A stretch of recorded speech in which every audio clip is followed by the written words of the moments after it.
Welcome back to the Shine and Thrive Photography Podcast. I'm your host, Sarah Monica, and this is a topic today that I haven't covered yet on the podcast because I actually shoot all my weddings on my own, and I've done that for years and years and years. So I don't need a second shooter, so I never really have much advice around that. But recently, I crossed paths with Jimmy Lick online when in slow season I was itching to shoot weddings.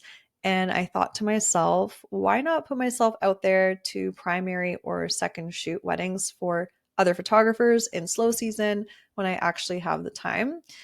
So I shared a Facebook post in a group letting people know I'm available. And I just want to preface this and say that this is not me saying I'm available now to primary or second shoot, because in Ontario, my main season is May to October. And that is the time where I'm 100% focused on my own weddings, my own shoots, all of that. But I will say I will be more open to opportunities kind of January to April every year, I think. I don't know, every year. At this upcoming season, I feel like I would be more open to it just because I do love shooting so much and it's like nice to like keep the ball rolling, stay connected to shooting instead of having like a full season off. So I just wanted to mention this caveat so that I don't get like bombarded with a ton of opportunities and messages. Hey, do you want a second shoot for me or all that stuff? Because yeah, I just don't have the bandwidth or capacity in the main season. But anyway, so Jimmy ended up messaging me on Facebook and telling me about Second Society, which he founded. And it's an online network of vetted quality second and lead shooters for both photography and videography. And at that point, I was like, you know what? I'm going to lean into my curiosity. And I signed up for a Second Society just in case, just to see if any of the gigs there interested me. And I was so impressed with the platform. It's so well organized. And so I was like, I need to get Jimmy on the podcast and share about Second Society in case it helps any of you improve or simplify your hiring workflow for second or lead photographers or videographers, or also just get more paying opportunities for yourself around the world if you're interested in second shooting or lead shooting. So we talk a lot about that on this podcast episode. And just to introduce Jimmy to you, today's guest is Jimmy Lick. He's a filmmaker, entrepreneur, and the visionary behind Second Society, the platform reshaping how wedding photographers and videographers connect, collaborate, and scale. With a background in luxury wedding cinematography through his company Rora Film Co., Jimmy saw a major gap in how second shooters are hired and how creative professionals build their network in this industry. That spark led to Second Society, a vetted platform designed to elevate the standard, remove the guesswork, and create meaningful career opportunities for filmmakers and photographers everywhere. So today, Jimmy joins us to talk about what issues he saw in the photography industry that inspired him to create this solution, what mistakes photographers make when hiring second shooters, and what makes a really great second shooter. So enjoy our chat. Hey, Jimmy, welcome to the podcast. I am so excited about this conversation because, as I mentioned just pre recording, I've never touched on this topic in about over 170 episodes on the podcast. So I'm really excited to dive in and talk all about second shooting and what you have to offer for the community. So, welcome.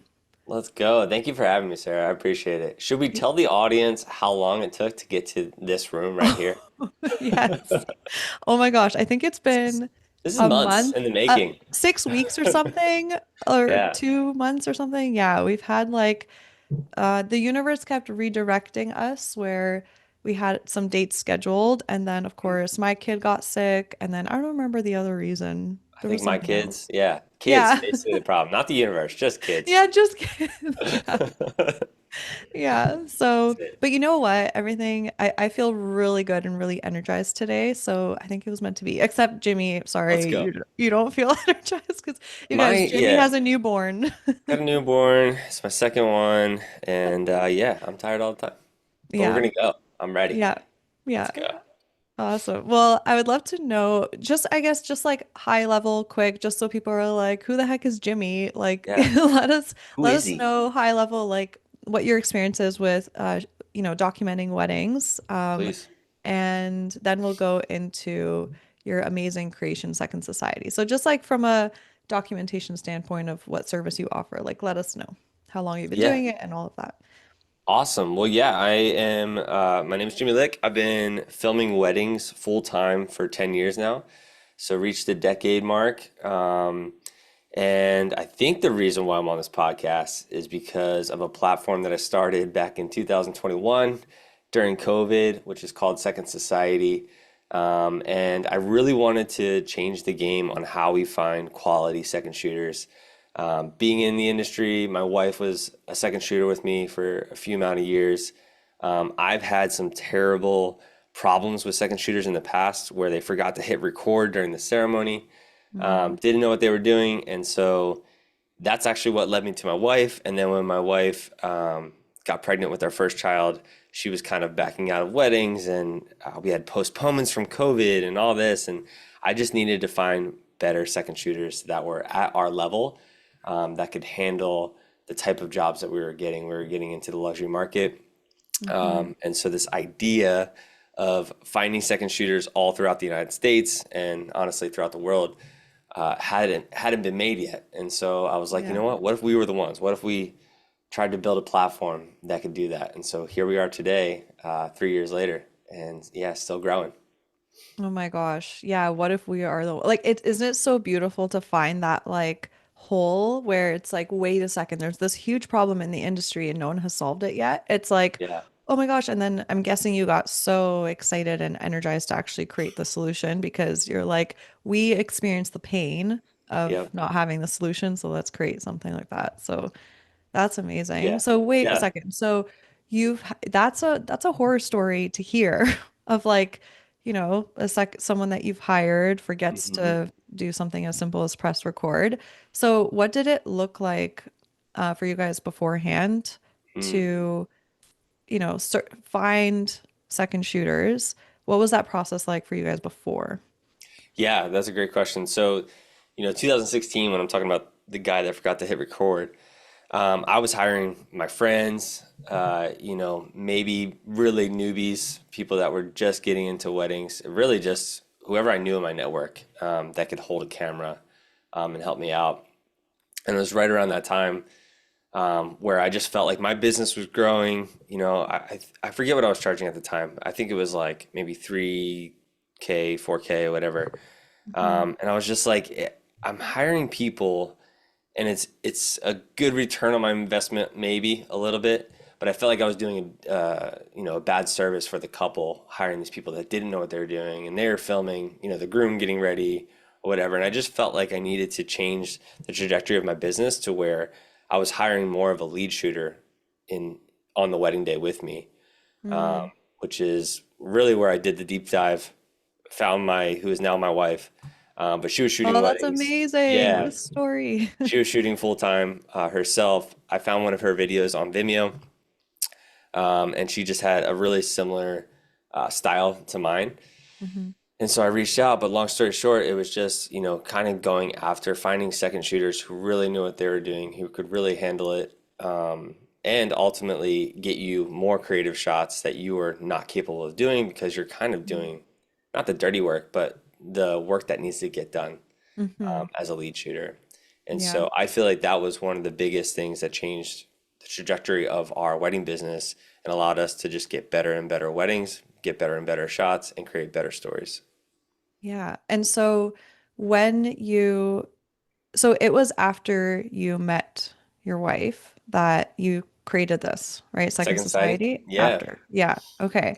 So Yeah. what were some other like pain points that you've heard from other photographers, but Mm. photographers and videographers of like, you know, this is the issue I'm having. This is why it's hard to find someone like, that's vetted or reputable. What else have you been hearing?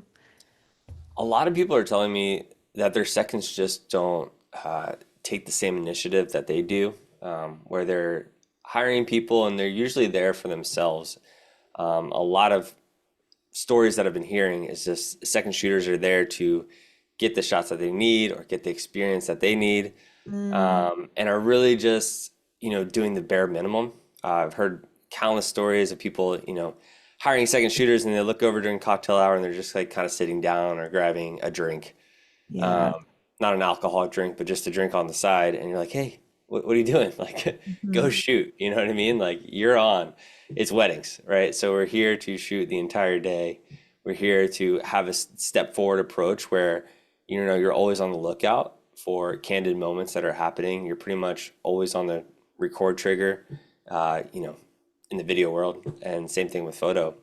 It's just Yeah. like you're always kind of looking for those moments and then always looking how you can help the lead in whatever they need to do.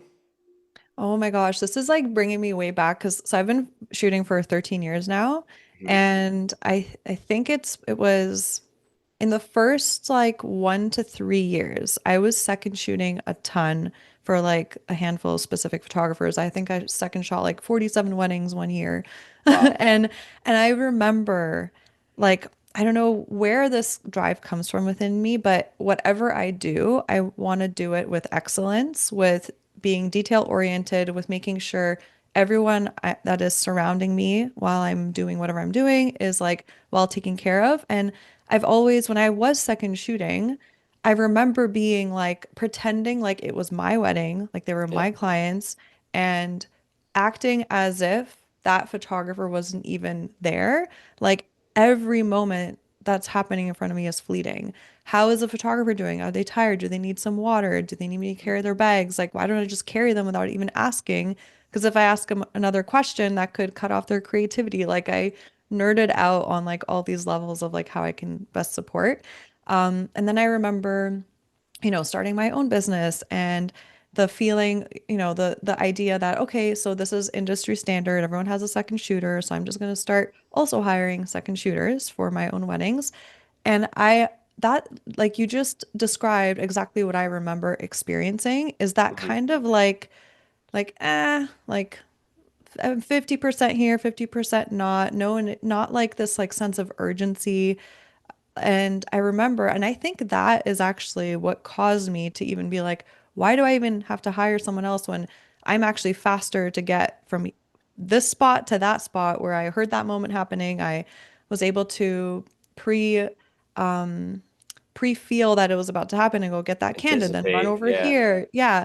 And that's when I kind of was like, you know what? I'm just gonna like I actually shoot better when I'm on my own because I know it's just me and I see the story unfolding. I get each angle. And so that's what evolved with me actually photographing weddings on my own. I don't know if you guys know that you guys that are listening, I photograph all my weddings on my own all the time. It works really, really well for me. But actually listening to you sharing this perspective. And that was my own issue that I didn't know back then, like all those years ago. I think I was like 23. I Hmm. didn't know how to actually communicate effectively and tell them what I needed. And I was too shy to even tell them, hey, like, can you like focus more? Can you like run around faster? I didn't have the tools to know how to communicate that, right? So I think I have this limiting belief that maybe no one can do it as well as I can as a second shooter, but I love your perspective shift and I think that's what I see that you've created with Second Society and why I was so blown away and impressed is that you guys just have a vetting system where you just know you're you're essentially encouraging photographers to just hire someone who has more experience in a sense of like maybe they're even usually a lead and they have Right. that like level of care instead of just blindly going on Facebook and being like, hey, anyone here available for next month's wedding at this date? And then you can look at someone's portfolio on their website and you see the hero images, but then do you know their attitude? Do you know like how detail oriented they are? Do you know if they're punctual? Do you know how they approach different situations? Do they have a good attitude? Oh my gosh, there's so many things. So I love that you shared that perspective, that difference where you had that moment of, you know what, I'm just going to start hiring people that are normally leads as second shooters. And it's probably a more elevated cost, but you were also elevating your brand at the time. So it made sense because Mhm.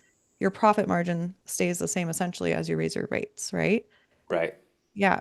So I love that perspective that you shared. And it's actually making me think a little bit. I'm like, if I book a specific type of wedding, I know it even says on your website, you're like, oh, you get that dream inquiry from Italy, and it's a big wedding, and they have a lot of moving parts, a lot of entertainment or anything like that. And, sometimes maybe the types of weddings I'm photographing now don't need a second shooter, but maybe I will. And it's like, how do you find that second shooter when I'm in Canada, for example, and the wedding is in Italy? How can I find someone I trust in Italy that can support me on that day? So I love that. And I would love to know what is your vetting process in Second Society? Like, what do people need to fill out, provide in order for you guys to feel like you're actually creating a community of like high quality candidates? Yeah. Yeah, so right now we are actually building out a whole new subscription model that's going to Hmm. be highly vetted, called an elite system. So basically, for that, there's going to be a lot more requirements. For right Hmm. now, one of the biggest vetting processes, you probably wouldn't believe it, is the step system that we have in place for onboarding. And so if you're not filling out all 10 steps of the onboarding process, you're not on the platform. The other process would be just the having the experience in weddings. So if you don't have any prior wedding experience, or any weddings to show, any type of engagements, proposals, or something like that, like we need to be able to see that you've had experience on a wedding day. You know what it's like to show up to a wedding day, and you basically need to put that into your profile. And so I read every single bio. I'm literally the person Hmm. behind the door, gatekeeping people in. You have to have an active presence online too, Hmm. and having your own Instagram in there, making sure there's an Instagram handle that's valid, so people that go onto your profile can also see a little bit more of your personality and see the type of weddings you're doing through Instagram as well. So yeah, that's pretty much like the vetting process right now for getting onto the platform. That's great. And Yeah. even when I was like filling all that out, I had this feel like why I thought you guys like I was just so impressed with what you put together because I know how hard it is from going from ideation to execution and like the like customer journey was so Hmm. amazing. I remember filling out that form and I was just like it felt like the energy behind it was so intentional and I felt like I really want to sell myself here of why I feel like I can belong here and why I can support other photographers really well. Because you even asked about referrals, Hmm. which is amazing. Okay, Yeah. who are other photographers that you've shot with? And like, if we need to contact them, like, what's their contact details? And I thought that was really great because in regular workland outside of the photography industry, that's like such a normal thing for us to get Hmm. referrals. And I think the huge problem that you solve is, photographers are so bogged down and busy with all the tasks that they have to do in their business that for them to then find a second shooter and then on top of that, give themselves the task of, hey, can you give me contacts of other people you've worked with and then them have calls with those It's just like, oh my God, a whole nother layer of things to do. So it's like Yeah. essentially photographers can outsource that part to you and it's done, which is why I think what you've created is amazing. Yeah, and I think it's just kind of getting going at this beginning stages, right? We're only a couple of years in, but Mhm. I see it just like as a LinkedIn, or even Instagram, where you see the people that you're following, right? And so you hop on Second Society and you see that this person has worked with 12 of your friends. You Yeah, immediately already know, like, okay, this guy's probably good to go. And so that's the whole point of this is to like eliminate the time that it takes for you to build trust with a single second shooter, yeah. when you hop on the profile when they apply to one of your jobs. Yeah, and And that's, especially for those that shoot destination work, hmm. it's just like an even more incredible connector. So actually, I would love to know, this is a question that came up for me. Yeah. What are some like top mistakes that photographers and videographers make when hiring a second shooter? Top mistakes that they make when hiring. Hmm. I think not doing a due diligence to make sure that their attitude, personality, the way they're going to show up on the day, and then how they're going to dress. Mm, on the day of can be a big factor that kind of plays a big role, especially like in the luxury market. It's a lot different, and uh, I think there's different rules for every stage that you're kind of at. yeah, it's true. But how you dress is a huge one for us. First impressions are pretty much everything. And Hmm. so not only the couples are they looking at you, but the planners, the other vendors, and how you show up. If I show up in a tux and you show up in a polo, it just sends like mixed signals a little bit, right? That you this person didn't get the memo. Mm, Um, yeah. but then also just knowing how you work. I think every videographer and every photographer have their own styles and approach to wedding days. Some are more documentary, some are more, candid or editorial, whatever it might be. And making sure that you have clear communication with your second shooter before hiring them and basically vetting them yourselves to make sure like, hey, these guys can show up and do the same style that I do. Hmm. So if it's handheld work or if it's gimbal work, you need to make sure that they're super comfortable with a gimbal if you're going to put them on a gimbal all day. Hmm. So I would say that. I would say when you're coming in, don't just take it like, hey, can you shoot for me? All right, cool. I'll see you on Saturday. Right?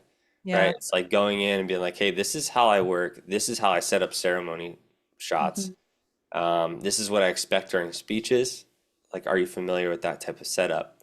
Um, And the other thing would be stepping in. I feel like I've seen a lot of second shooters kind of overstep boundaries when either talking to planners or even talking to couples and directing couples Hmm. when maybe that's not your style. And Hmm. so just making sure that they understand, like, hey, I'm leading on this. If I need your advice, I will ask for it. Yeah. Other than that, just kind of like hang back and be a support to me, if that makes sense. Yeah. How do you check in to see what their dressing style is like for wedding days? Is it just like a quick video, phone call, like, and just some high, like some quick questions that are like key questions? Like, are you Yeah. like, oh, what do you wear to a wedding day? What would you wear? Is that how you would find that out? Well, through Second Society, we make contracts, and inside the contract, there's a dress code. And so you Okay. basically put the terms in as a company of Hmm. what your dress code is for that day of. So it's crystal clear. You Okay. say black dress shoes, black tux, tie, whatever it might be. And that Yeah. way they're expected to show up with whatever you write in there. Hmm. Another option is to just hop on a quick FaceTime and show your closet. Like, hey, I have three different suits. Which one would be kind of best for this, welcome party or best for the wedding day? Yeah. Oh, I have an idea because Go I'm ahead. obsessed with systems. Let's go. All I could think of right now is creating an SOP for like you whoever you're hiring to second shoot. It's literally just like a screen share video with things already prepped. Like here are outfits, like a Pinterest outfit mood board. Here is how I like to shoot. Here are some examples of like if I'm this is a ceremony photo. I'm gonna be here, you're gonna be here, and I really want like I just thought about what if you just created like a video SOP and every time you hire someone, you're just like, here you go, watch it. So you never have Watch to this waste video. more of your time doing FaceTime calls and all of that. Yeah, that is a great idea, especially like if you're kind of shooting 50 weddings and you're having to hire a different second shooter every single Yeah, time. That could be tough. yeah, yeah. So yeah. Well, those are great tips. It's so fascinating because I'm at the like I would say middle, not middle market, but like, oh, premium. I would say I'm like Hmm. more premium level. And it's like I've never entered that world yet where, I think of wearing really dressing up for a wedding. And I'm like, oh Yep. yeah, like that exists. But it's so true at every level. There are like different expectations and for outfits. So that's a really, really good point. And especially because I know some of my listeners also are like transitioning into the luxury market. So that's a really, really great point for you to mention so that they might not have to go through that of like the second shooter showing up and they're like, oh shit, I forgot to give them the memo. So that was a great, great tip there. Yeah. And what were you gonna add something else? I was just gonna say like it's always best to kind of again be one step ahead, right? So Yeah. meaning like, hey, maybe this is a little much to reach out and ask my second shooter, hey, like what are you wearing? But I think it's a good practice to get into that habit of like, hey, let me go the extra mile and make sure that I have Mhm. all of my ducks in a row. Yeah. Because I did that, like there was specifically one wedding in 2020 where I didn't show up and dress the way that I probably should have, and it was with an amazing planner. Incredible wedding. The couple loved the film. That's great, but I Mhm. never got another job with that planner, and I think it was just like I wasn't ready to be in that atmosphere yet. If that Yeah. makes sense. Like I didn't show up and think through like, okay, how am I going to show up? How am I going to, provide value for the planner? How am I going to talk to her? How's my second going to show up? You know what I mean? So I just remember looking back on that and like, maybe that was a miss on my part. Mhm. So that would be my encouragement to any photographer is just like, hey, what can I do? How can I prep ahead of time and Yeah. just make sure I have all my ducks in a row? Yeah, it's so fascinating how at every level in every market there are just different expectations. And if Yeah, you're transitioning, it's just really key to get to know those expectations beforehand to avoid having like those situations because at the end of the day, it's just clothes. But if you show up and everyone is like dressed to the nines and like put a lot of thought and intention into it, it could even just come off as, oh, he doesn't care as much, or right. it's not really respectful of our event. And, no one wants to, put that out there. Even if you do, or like even if you show up and you're like, I know I, but I do care, but it's just the name of the game, I guess, at It's that it's the name of the level. game. I'll be the Yeah. first one to say I hate dressing up in tux. Yeah. I've pushed it so far, and that's why I'm talking about it. It's because it's Mhm. one of those things that it didn't come natural to me. Um, Mhm. I literally hate shooting weddings in tuxes. Oh my gosh, because don't you sweat your ass off? Just off, yeah, just I off. can't even Yeah, imagine. you Oh my want to quit gosh. every Saturday. Oh Yeah, my God. yeah, it's terrible. It's just like There was sauna therapy all the for time. 6 years. I think I wore a t-shirt, a black Yeah. t-shirt. Yeah. It looked nice. It was tucked in, but I mean, at the end of the day, it's a t-shirt. Yeah. So yeah, you kind of realize like after going through it, it's like, okay, is this the market I want to get into? And if it is, this is what's required. And if it's not, please, yeah, do what's you. You know what I mean? Do Yeah. what you're called to. There's many of amazing photographers who are destination wedding photographers and document all over the world and never have to get dressed up in a tux. Yeah, You know what I mean? exactly. Yeah. And I wish I was them. No. And that's the thing. I just think I naturally kind of came into this market a little bit, Mhm. and pushing through, and that's kind of where we're at. So yeah, Yeah. it's different for Awesome. everyone. Yeah. But I'm guessing that if you're shooting, the pre-wedding events and stuff, like the like boat parties and stuff like that, you're just dressing in dress code, which is probably swim trunks or like Hmm. and a t-shirt, I'm guessing. Yep, So you still get to enjoy that a you bit. do. You know what I mean? And that's kind of the fun part of the job as well. Yeah. And that's where I light up is like being a part of those, uh, parties or events or Yeah. experiences that otherwise you wouldn't be able to do.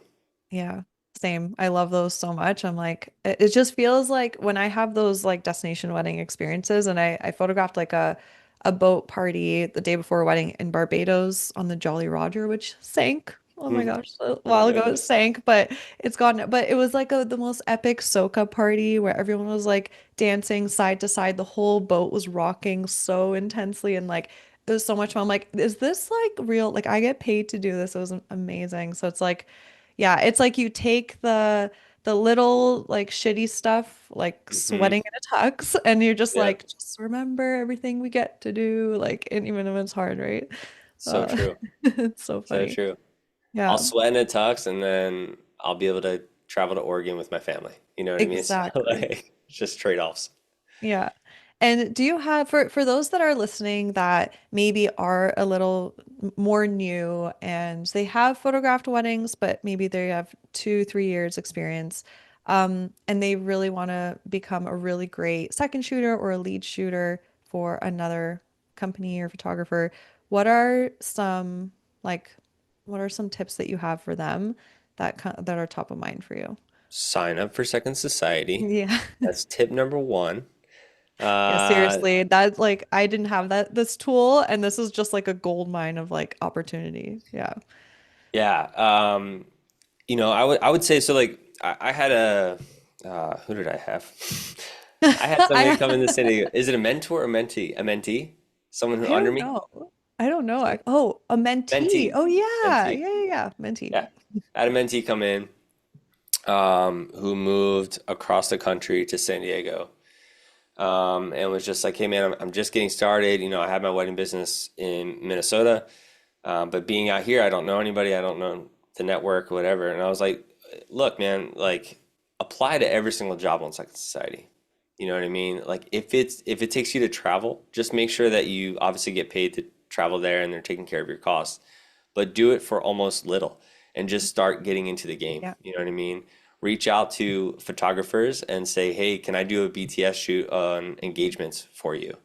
Right? Like I want to do a video for you. So start providing value for people for free to the point to where they can't deny you. There's so many people in my life that have come in and helped me out and they provide so much value. I'm like, I have to give you money. You know what I mean? yeah. Like you're just doing so much for me. The second shooter that I hire every single wedding, he was charging me, I think like 65, $75 an hour. I had to start paying him $100, not because he asked me, but because the amount of value he was giving me, it felt wrong in my spirit to not pay Mm, him what he was worth. And I just knew he was going to show up every single time and he's going above and beyond. And so I said, look, man, you got to change your mentality. Number one is to go after people and give them value to the point to where they can't ignore you. yeah. And so he did that for a year. He traveled to Hawaii and shot weddings through Second Society. He traveled to Colorado and made all these connections. And now he's a year in and he's getting consistent second or lead shooting gigs through Second Society still. And not to mention, he's done the BTS thing for photographers and now they're referring him. And so his business is starting to come up and he's starting to Yeah. make it on his own. And it's just like to see him like kind of just like have this sadness or this guilt of like moving and like, oh, I don't know if I'll be able to do it, to now he's like, he's running, you know what I mean? Rebranded, doing the whole thing. It's just been an awesome testimony to watch him succeed. I love that. And you just reminded me of something that is, I think, so key to touch on is you guys got to remember that we have different seasons of life and different seasons of business. So if you are just starting out, you might need a season of quote unquote hustle. Like, I'm not a fan of hustle long Yeah. term. No way. Like, it's just not sustainable. You burn out. Like, it's just not the thing to do. But if you are like just starting out, that hustle will get you. There's something that I heard yesterday actually on a podcast where this person was sharing how we have like different pillars that are really key to us in our life. And sometimes, in order for you to get really far with one pillar that means a lot to you. For example, money, right? If you need money and you're just starting out your photography business, it might mean that just for a short season, another pillar, such as well-being, might need to go on maintain mode instead of you focusing on it. Or your Mm, freedom might need to just go on maintain for like a year, like you said, and then you'll gain so much momentum and traction of you investing more of your focus into that one pillar, which is like, how do I make money? How do I make connections? How do I really market my business and just put myself out there as much as possible? Then that will create so much like compound interest. And then a mm, year into it, you'll have this huge, strong foundation built up for yourself that you can tap into. Okay, well, now I have so much more experience. I can charge more for, and I can do less. And then I can have a little bit more freedom. And you just continue to compound it over and over to the point where you can literally, like, 2022 is the year I first became a mom. I had 32 weddings. I had a weekly podcast. I had a huge course launch that I launch every October. And I worked part-time hours as a first-time mom. And I was able to bring in like 300K in revenue. So come I was on. only able to get to that point because my choices of like having those seasons of, okay, focused hard work, and then kind of, okay, now relax, tap back into my well-being, my relationships, my freedom. That's how you kind of build that over time. So I love that you shared that story because it's Mm. also, really exciting and relatable for others to hear of like a success story of one of your Yeah. community members. I want to, yeah. And I think what was hard for him, and it's hard for me too, I've just gone through this as well. It's like he was in a season of killing it, you know, Mhm. making over six figures in his hometown and had all the referrals and all that. So like it's tough to move into a different city and be like, I've been in this for 6 years, you know what I mean? Like Yes. I just I was making money, and now I'm here and I'm starting over. So it's like you kind of get in this weird mind shift of like, Mhm. I don't want to go back to the beginning, but you do, you have to. And I think that's at every single level as well. Like I got to a point in my business where, you know, I think in 2019, everything kind of felt easy, like where I was booking almost 70, 80% of the clients that came in. Mhm. And then it just dropped off because my price point increased. So you Yeah. got to this new level of like, okay, well, the clients that were I was getting at 7, 8K per wedding is no longer. And those referrals Yeah. that are coming in aren't booking because they're wanting to book at 6, 7, 8K, right? Yeah. So like my whole mind shift had a, you know, I guess had to recreate the wheel almost in the sense of like, I need to go back to networking. I need to get back into these circles that are gonna push me forward and not keep me where I'm at. Yeah. Oh my gosh. I can relate so much to what you said because I had the same experience of like 2019. I was like on top of the world. My business Yeah. was like booming. And then like COVID hit and it had that like effect. And then after I Yeah. had a baby, I mentioned this on the podcast already, but like I went through a season of after that 2022 year where I mentioned I had all that, success. I took a lot of 2023 off just to be like, you know what? I'm abundant now. Let me just give myself like the gift of time and just time Mm, off and just rediscovering myself. And I totally stopped maintaining my business. I just assumed mm, because I spent so many years building it up, it'll always just be there. And then 2024 came around, I'm like, oh shit, like I used to get 30 inquiries a month and now I'm getting like five. I'm like, yeah. oh shit, what happened? And I had to go through a season in the last year of rebuilding in a different way again. So, but isn't it interesting how we can feel so invincible if Yep. we've been in it for a while, we hit this point of success, we were like, oh, well, we made it. But I just Yeah. realized what I learned is like, oh no, you actually have to like really maintain and continue to evolve to stay making it. You do. We were made to keep going, keep Yeah, creating, keep yeah, thinking. So yeah. yeah, it's fun. And do you have any other success stories that come to mind from Second Society that you'd love to share to give others inspiration? Yeah, I mean, I just got off the phone with somebody yesterday who his wife is full-time in photography. He kind of recently just got into video, and he's been in it for about 2 to 3 years now. But his wife knew about Second Society and told him to just start hiring seconds for the weddings that he was getting in film. Mhm. And he's like, oh man, like I've hired probably 5 or 6 people now. Some were across the country. And it's just been amazing to hop on Second Society and find every single person that I find on here has shown up, gone above and beyond for me, and has gotten shots that either I was like about to go get or was like looking to get. And I would look over and my second shooter was already getting it. I would get back into the editing bay, look through the footage, and be like, oh my gosh, this is a creative shot that I would have never gotten before.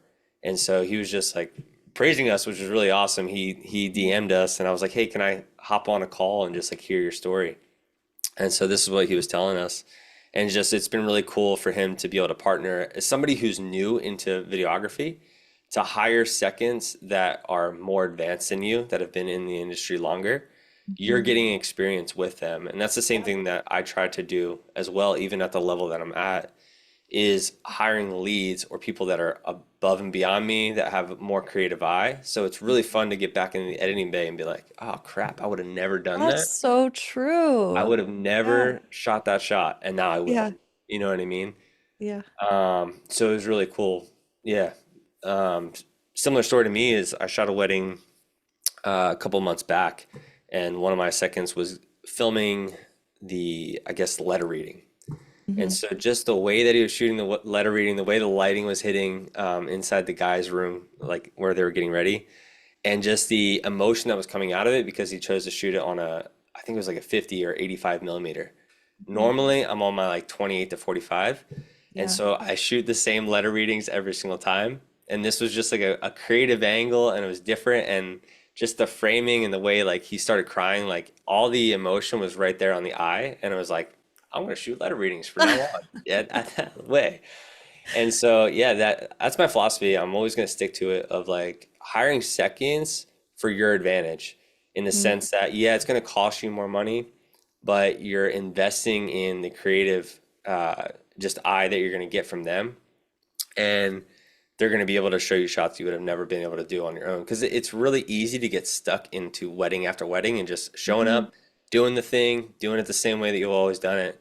This is kind of a way for you to get creative again without like having to shoot styled shoots or go out and experience. Like weddings are Yeah. tough. You can't really experience on a wedding day and try new things because you're like, I got to get it. You know what I mean? I got to Yeah. make sure it happens. But a second shooter has that creative freedom.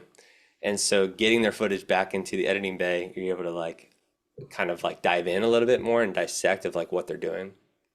Yeah, thank you for sharing that perspective. I never thought about it that way either. Yeah. And it kind of makes me think because I feel like I'm like entrepreneur first rather than photographer first. I'm just like, that's like what I have in me, I think most because I Hmm. love like problem solving and all of that.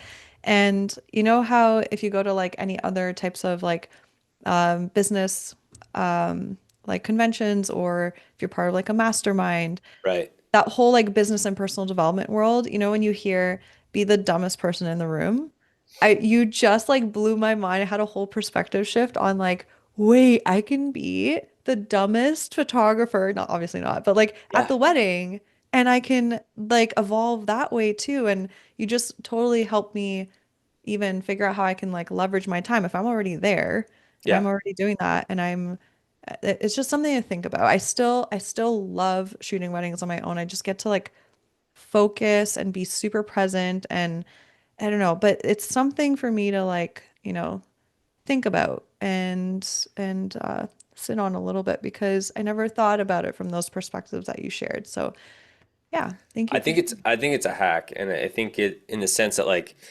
I used to hire mentors for like 500 bucks an hour or 1,000 bucks an hour just to get Mhm. them on a Zoom call.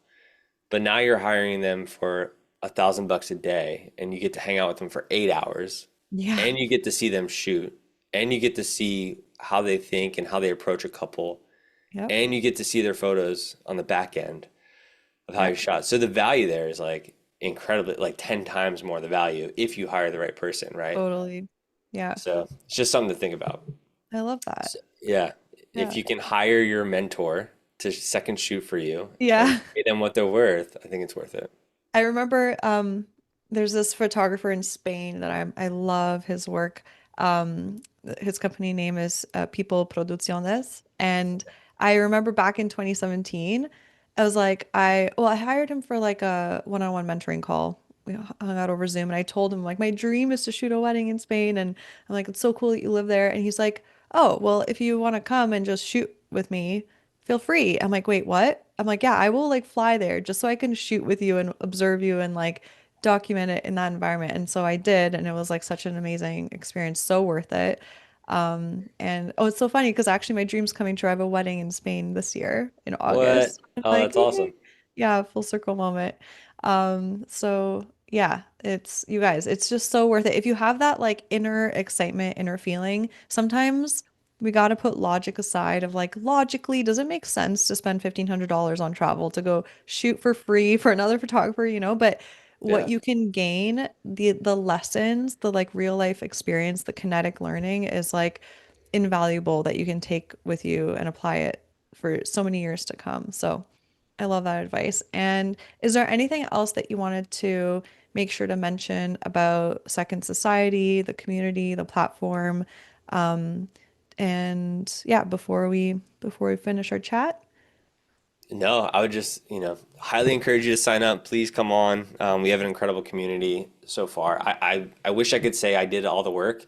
I didn't. It's really you guys. It's really the community that had just sees the vision behind what Second Society is, and that's all I can do is kind of just encourage people to come in, go above and beyond for companies when you're working for them, how to show up on a wedding day, and that's the best that I can do. But it's really just the people on there, just so amazing. And it's been really cool just to see the progress. The Some of the weddings that people have been able to shoot has just been incredible.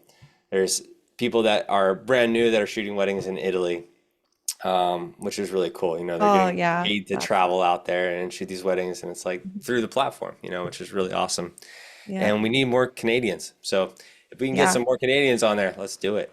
Let's do it. Yeah. Yeah. And something else I forgot to mention when like, he just came back to me, but when you were mentioning of like the ripple effect that you guys create, it's like I see it past photographers because if a photographer is able to hire like a high quality dedicated second shooter or lead Mhm. shooter, it ripples into the experience of the couple and their wedding day, which they cannot redo, they cannot Right. recreate, their friends and family.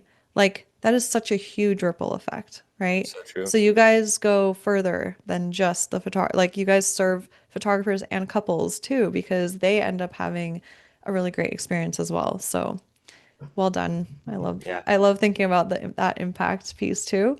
And something that's really cool, you guys, if you go when you go on Second Society, by the way, I think it's free to sign up initially, right? So It you have is. like literally nothing to lose. Jump on there, explore, and I love how you guys have it set up where you can post a job posting, but then you can also look at job postings and explore them and apply to them, which is Yep. so fun. You're literally shopping for opportunities for yourself. It's like, and the platform is beautiful. Like it's so beautiful, like visually stunning and super intuitive. And yeah, so that is linked for you guys in the show notes. So definitely go click through, check it out. It's free to sign up, so make sure to do so.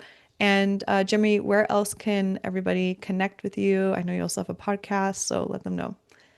Yeah, definitely. We have a podcast on YouTube, Spotify, the Second Society podcast. You can connect with us on Instagram at secondsociety.io, and then obviously sign up at secondsociety.io. One more Awesome. thing I did want to mention just between the free and the pro plan is with the pro membership, basically you can put in all the places that you want to shoot, and any job that comes through that's in that location, we'll send it to you.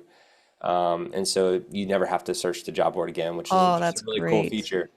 And so Yeah. basically, imagine you just getting shooting or lead shooting gigs sent to your inbox directly, with the price that you want to get paid. And so you put all that information in there, and you let us know where you want to shoot and how much you want to get paid, and then we send you to those jobs. Yeah, it's a no-brainer, you guys. It's like Pretty cool. beyond worth it. So that's awesome. Well, thank you so much, Jimmy. This was such a great chat. I'm so happy I was able to finally talk about second shooting on the podcast after Did all I these change your years. mind? That's all I want to You know. know what? I like you have shifted some perspectives as Okay. like maybe I can now see myself not shooting by myself forever. I can see if I do elevate to like a different level of wedding, I can see where that would be more needed and useful. And now I've even I love the idea of just hiring someone at a certain caliber. I don't know why I always had this idea of like you hire a second shooter just so that they get those extra side shots, but you can hire someone that's like same level as you or even more experienced. I've never thought about it that way. So I love that. Yeah, I'm definitely gonna take that with me into the future. Awesome. Well, thanks so much for having me, Sarah. I appreciate you. Of course.